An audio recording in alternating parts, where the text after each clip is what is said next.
મારો રોમ એવું કહે છે હું નારાયણ મેહોણની માતા એવું કહું છું.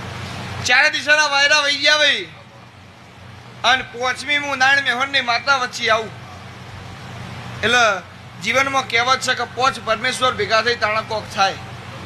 અને હું નારાયણ મેહોણની માતા એવું કહું છું અને સત્તા મારા નારાયણ મેહોણની માતાના આશીર્વાદ અડી જઈ.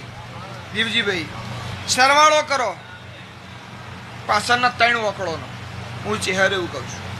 જોવાનું દુનિયા સક બોલે રાખે બરોબર, તમારે શું કરવું એ તમારે જોવાનું બરોબર. અને માણસ જીતે તો ઘરથી જીતે ને હારે તો એ ઘરથી હારે બરોબર. હું ચહેરો એવું કહું છું, હું નારાયણ મેહોણની માતા એવું કહું છું. પણ મારું ચહેરનું પરિવાર ને મારું ચહેરનું ઘર જ એવડું મોટું હોય ને કે જો પગ મેલું તો મારું. અને હું હાચાની માતા છું. મારો ચહેરભાઈનો રોમ એવું કે છે કેટલા વાગે ભાઈ? 5 વાગ્યા. હા 5 વાગ્યાની વેળાએ હું નારાયણ મેહોણની માતા બોલીને જાઉં. અને ફોનાના ઓકડા નાળા ખીલવ તો મારું નારાયણ મેહોણની ચહેરો મેરડીનું વેણ છે. તો જગતમાં હું પળિયેટના મખોણાની માતા નથી તો હું નારાયણ મેહોણની ચહેરો મેરડી નથી ગઈ. વિશાલભાઈ બોર્ડ બનાવો, બોર્ડ બનાવો. હા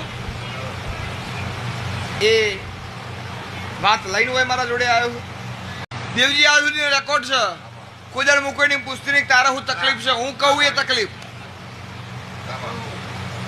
પૂછેલું કે ડોક્ટર કે પૂછે કે ભાઈ તારા શું તકલીફ છે, તાવ આવ્યો છે, તાવની દવા ડોક્ટર લઉં હું નારાયણ મેહોણની માતાને આલું લ્યા અને મારા મંદિરની ઉમરોટ વટી જાય અને એના હાથ પેઢીના હિસાબ ના લઈ લેવું તો મારું નારાયણ મેહોણની માતાનું વેણસે તો જગતમાં હું પળિયેટના મકોણાની માતા નથી ભાઈ. તો હું નારાયણ મેહોણની ચહેરો મેરડી નથી. પણ ભાઈ